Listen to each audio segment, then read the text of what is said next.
Hi everyone, I've been wanting to do this very short video about the inner critic for all of this week really. I suppose it's probably not a bad thing that I didn't get to do it because I experienced some of what I'm going to talk to you about, in deciding that I was going to do it and then having things keep getting in the way all the time.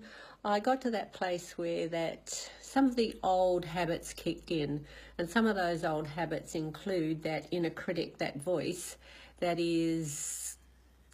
can sometimes be rather a dominant one, the one that is not always a very nice voice.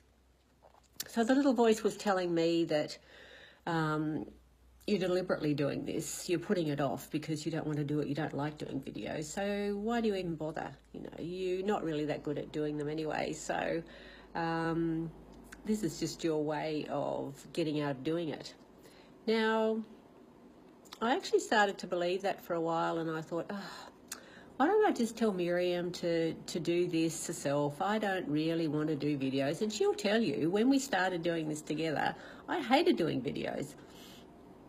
It really was an effort for her to get me to do anything on video. I just did not like it. And then eventually you just get to the point where you say, well, I think people just accept me as I am. I don't have to be perfect.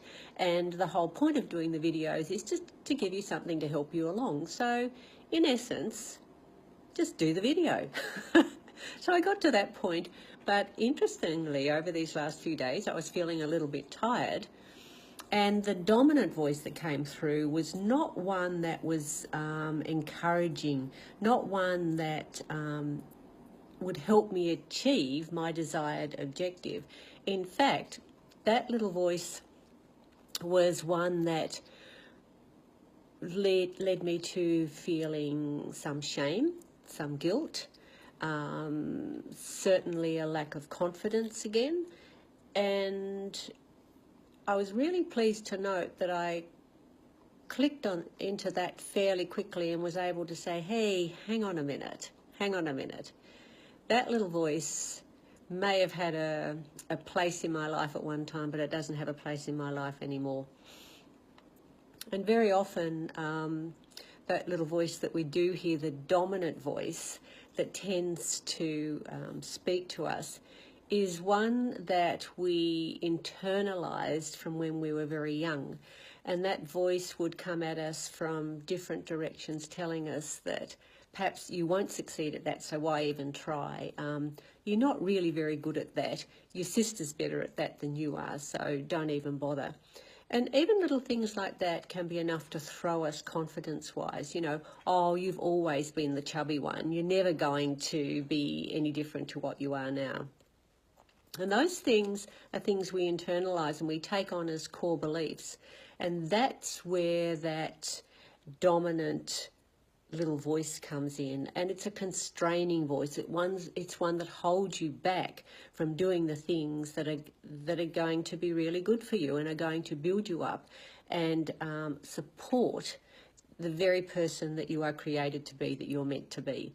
So that I just wanted to touch base with you on that, and I wanted to say thank you for Jo for the post that the very open and vulnerable post she put up a few days ago about introducing herself and saying a little bit about herself. Because in that she did mention, although she didn't call it the inner critic or that restraining voice, she did mention that in the past she hasn't because of, and the because of was actually that critical inner voice that was telling her that she wouldn't succeed and she might fail. And that happens to most of us at some point in our life. So I just want to encourage you to be very aware of what that inner voice is saying to you, because there is a good inner voice too. And if that inner voice is one that's encouraging and leading you forward, yes, it might tell you that, hey, that's not a good thing to do.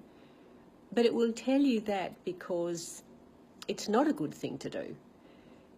But the inner voice you want to be listening to is the one that's encouraging you to be the very best you can be, is the one that's urging you on even when things get difficult, is the one that's urging you to go against that constraining, restricting voice that causes you to feel less than rather than enough. So that's really all I wanted to say today, to encourage you to listen to the voice that's going to help you move forward toward the goal you've set for yourself, the one that is going to lead you to a place where you grow and develop into the person you're meant to be. So set your intention each day to be aware of that chatter, of what's going on in your head, of the voice that you're listening to, and make sure you listen to the one that's going to be the best for you. So I'll catch up with you again soon.